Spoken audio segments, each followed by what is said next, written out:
Hello and welcome to my channel. My name is Abdullah Kamil, and in today's video I'm going to be showing you how to create an automatic monthly timesheet. So when we finish designing the template, it will look something like this, and you can immediately see that we have the option to change the year and the month and also the weekends. In addition to that, we can also define holidays. Okay, so when we change the month or the year, the table here will change automatically to display the correct number of days and the day names as well. Weekends will be highlighted in green, as you can see, and also holidays will be highlighted in red borders, as you can see here for 4th of July. On the left side here you can see the different categories for the hours, and also you can see the rate percentage. So for overtime it's 130%, for example, but you can change those for your application. Also the month here will display correctly and automatically once you make the selection here as well. All right, so let's check and see how we can use the template. So if we change the month from July to February, for example, you can see that the whole table has changed, and now it will display February of 2022, and this is what we are aiming to design together. Okay, so let's start with an empty template. I'm gonna provide this template for you so you can practice on it, so check the description for the link. So the first thing we're gonna design a calculation for is the number of days. So we're gonna design a calculation that displays the correct number of days for the month selected here. Okay, so we're gonna use multiple functions and they're gonna be nested within each other. So let's get to know these functions. So the first function we're gonna use is gonna be called column, and basically what this column or what this function does is basically give you the number of the column for the current cell. So as you can see here, for this cell it resides in column D, which is the 4th column. Of course this cell we would like it to be 1, so we subtract 3 from it. Okay, and now if we copy this function and apply it to the whole row by selecting the row and then hitting enter, then we get the number of days from 1 to 31 days. Okay, now the issue here, for example, if we're looking at February, so February is not 31 days, is actually 28 for this year. Okay, so we need somehow to create something automatic to handle that. So the logic behind the calculation is going to be like this, and there are multiple ways of doing it, by the way. This is just one of them. So we're going to compare each number here with the last day of the selected month. So if February have 28 days, so we're going to compare all the numbers here against 28. And if the number, these numbers here are less than 28, then it's okay to display the number. Otherwise, we're going to put a blank here. Okay, so how can we get the last day of the month automatically and display the day portion of that date only? So the way we're gonna do it, let's do it here so it is clear and demonstrated separately from the top. So we're gonna use a function called end of month, and the end of month will give us, as the name suggests, is gonna give us the last day of the month that we define. So here it's asking us for the start date, and the start date we're gonna construct this date from the year that we have and from the month, and the day that we're gonna select is gonna be the first day of the month, just to construct the date in this month. So we're gonna use a function to construct the date. There is a function called date. Okay, so the function date, it's asking for the year. So this is the year, and we're gonna hit F4 on the keyboard to lock it so it doesn't change when we copy it to other cells. And the month, we're gonna select the month here and also lock it, and then we're gonna add the day, which is the first day of the month. Okay, so the end of the month for the date, which is the first date of the month, and to get the the end of the month for this date, okay, for where this date actually resides. So we just put 0 here. We don't want to go in the future or back in time, so we put 0 there and we hit enter, and as you can see here we get a serial number, and this serial number is basically your date, okay, because Excel stores dates as numbers, okay. So basically we are just in the wrong format. So if we go and change the format to date, you can see here that we're getting the end of the month date. So it's 28th of February, as we can see here. And if we change now to March, you will see that the date will change accordingly, displaying the last day of the selected month. So let's go back to February, so we check later on when we apply the calculation. So, but the problem now is we need to compare these numbers not to the whole date. Basically, we just want to compare it to the number 28. So that's why we need to go back in again into the function and apply a function called day.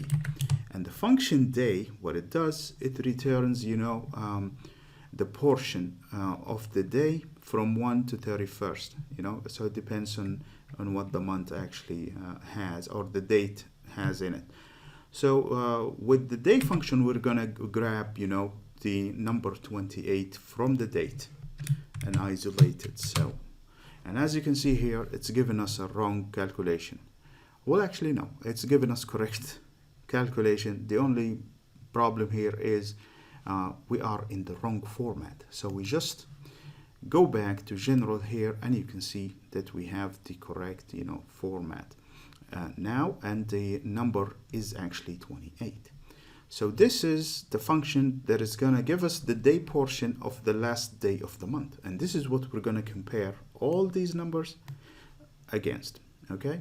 So how we're going to do that? So let's copy the function that we just created, which we know it gives us the day portion of the last day of the month, and we compare now all these numbers to it.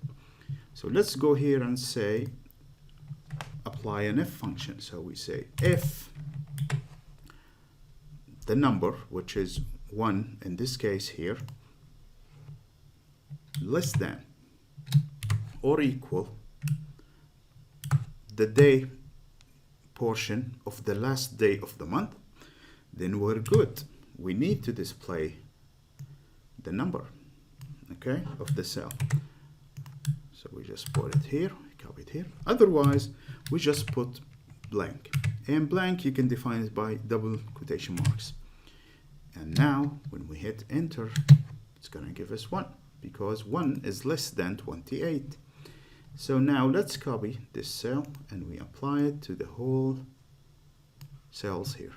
And when we hit enter, you will see that 29 and 30 and 31st gonna disappear because they are not in February. And this is the result of the function. And now if we go to March, you will see that the days will return, okay, and so on and so forth. If you go to June, you will lose 31, okay. Now that we got the number of days taken care of and they display correctly and automatically, now it is time to define the day names.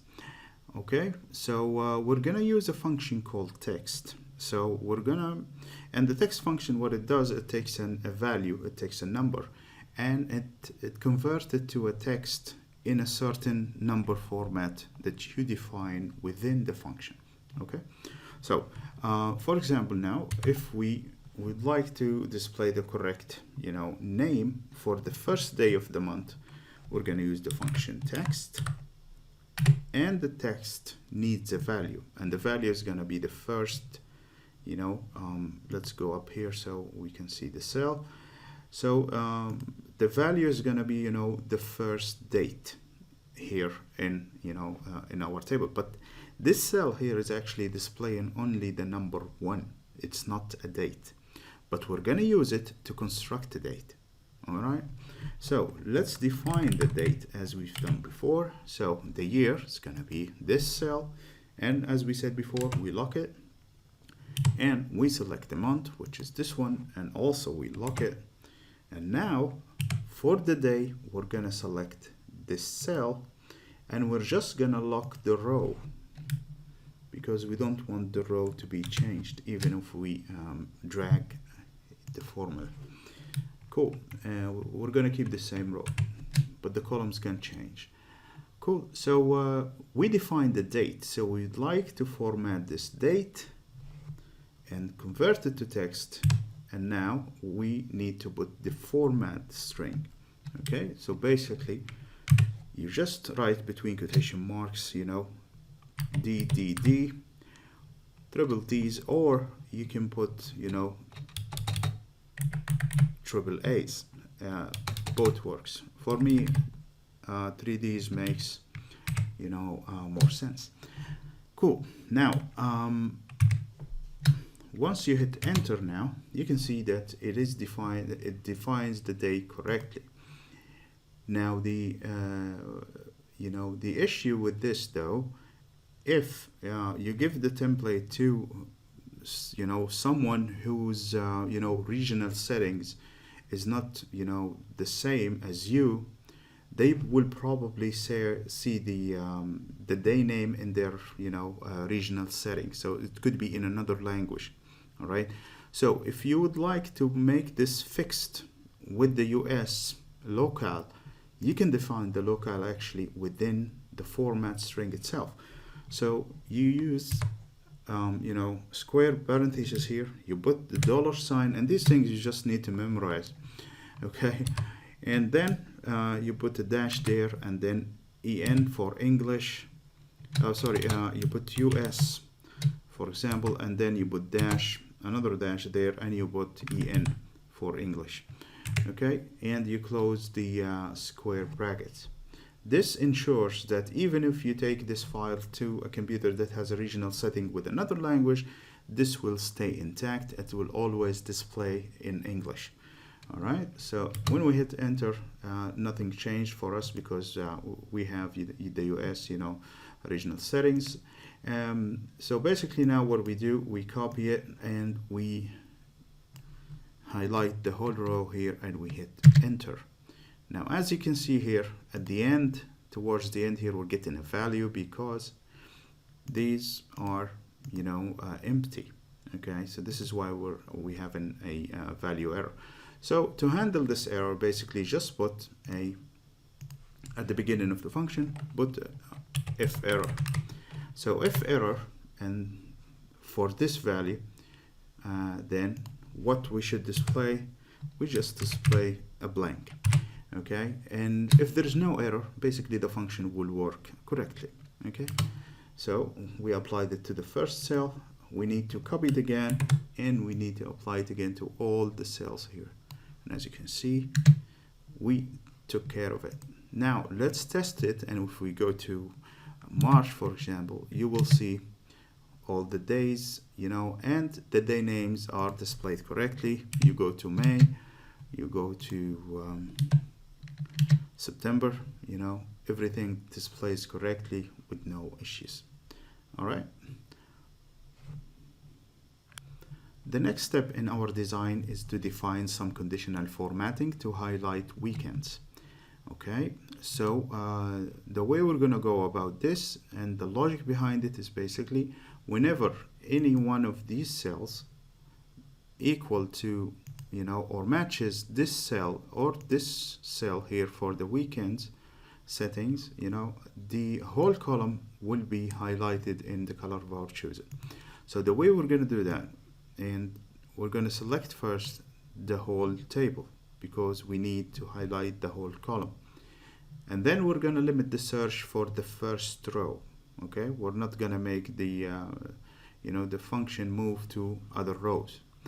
All right, so you select the whole table, then you go to conditional formatting, you go to new rule, and from there you go to the bottom selection here, and this is basically to use a formula to format our cells. And here we're going to use a function called OR. And this function, what it's going to do, it's going to check whether each one of these cells here equal to this cell or the other one. If it matches, then the whole column is going to be highlighted. All right, so we're going to need an equal sign at the beginning, and then what's the first cell of the row that we would like to search with is D4. Okay, so this is the cell we're looking for. And we need to lock the row in order to limit the movement of the conditional function to other rows. So we're going to write D, so the column can move freely, but we're going to lock the row, so it's D4. If you don't put the lock here, everything will be messed up.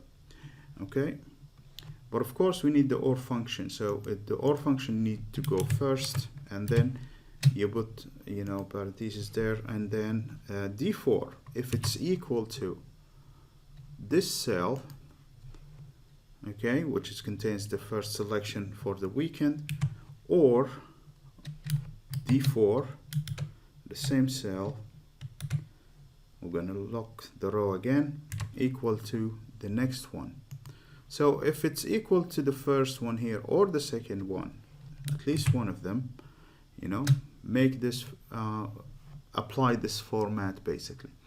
All right, and I remember I selected this, I believe, in my design. Yeah, I think, I'm not sure if I selected the, I think I selected the top one there. Yeah, anyway, so we will see how it looks.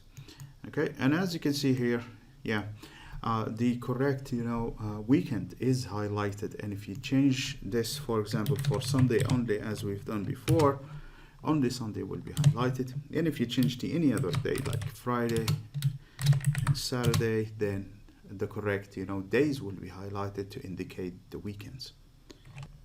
Now, the last thing we're going to work on in this template is to define conditional formatting for holidays. Now, this is the list for all the holidays that we have, and we can always add more at the bottom. And then what we're going to do is basically, whenever, you know, one of these dates actually happens to be in the selected month that we have in these two cells, you know, it will be highlighted in this table, you know, and also it's going to be highlighted on the main table here. Okay, so let's see how we can do that. And okay, so the first thing you do, you select the whole table, you go to conditional formatting, you select the new rule, and then you go to use a formula. And now let's explain the logic behind the formula. So what we want to do, and this is good practice, you know, always to solve the problem on paper or in your head, you know, before you start using Excel. Now, what we're going to do is basically we're going to compare each one of these dates here from 1 to 31st, you know, with the dates that we have here. And if there is a match, okay, then we highlight, you know, the match, basically the date that actually matches.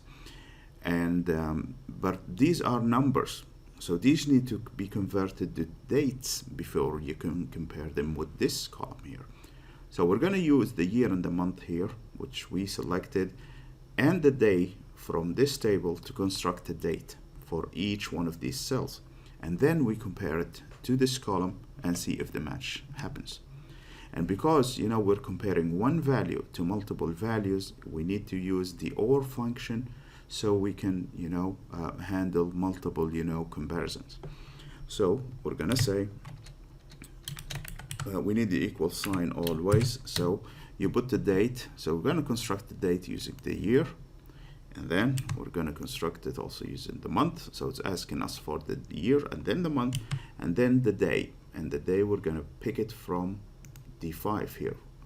But because we wanted to move to E5 and F5 and G5 until the end here, we need to remove the lock on the we need to move the lock on the column. Okay, so we remove the lock in the column, and we would like this to be compared against the whole list here. Okay, now this comparison will not result in anything and will not give you the correct result if you do not put an OR function at the beginning here. So we apply the OR function at the beginning. So we say for the whole function put an OR before it, and now the OR is going to handle the multiple comparisons. And then if this function actually returns true, then we would like this formatting to be applied. And once we hit OK, it will highlight exactly the day where we have a holiday in this month. And as you can see here, it is actually Labor Day, so on September. All right, and it is highlighted correctly in the exact spot. We can test other months and check. Let's say for July, we know holiday is on the 4th of July, and as you can see there, it's actually moved, and now the highlighted day is 4th of July. Now let's define conditional formatting for the other table here. So we're going to compare the year and month with the year and month from all the dates here, okay, in this column. Okay, so what are we going to do? This is the table that we're going to highlight some rows in, and then we go to conditional formatting, and from here we go to new rule. As we learned before, we select using a formula, and now the first thing you always remember is to put an equal sign before you do anything. And now what are we going to take? We're going to take the year, and we're going to use the ampersand to join it with the month. So we select the cell that contains the month, and we're going to compare to the year and month from the first cell here in this table. And we're not going to lock the date cell because we would like it to go to the other cells, until it reaches the end of the table. So we're going to use the text function, and we're going to take the first cell here as an argument, and we make sure we don't lock the rows. So we remove the $sign from the row, and then we put the format string to be 4Ys, and then just one M. And just one M because, so that if the month between 1 and 9, it's going to appear as 1 digit, not 2 digits, as in the case here. Okay, and then when it reaches 10, it will become 2 digits automatically. That's why we're using just one M. Okay, and then we close the function here, the text function, and now our function is ready. So whenever this match happens, we would like a certain format to be applied, and we're going to apply a red border as we've done with the other table. So up and down here, because we're highlighting a single row, and we hit OK here, and we hit OK again. And as you can see here, 4th of July is highlighted in this table now. And when we test it, we can go to February, for example, and you can see the corresponding dates are highlighted. And also they match, the dates on this table as well. So with this, we consider that we have finished designing the template.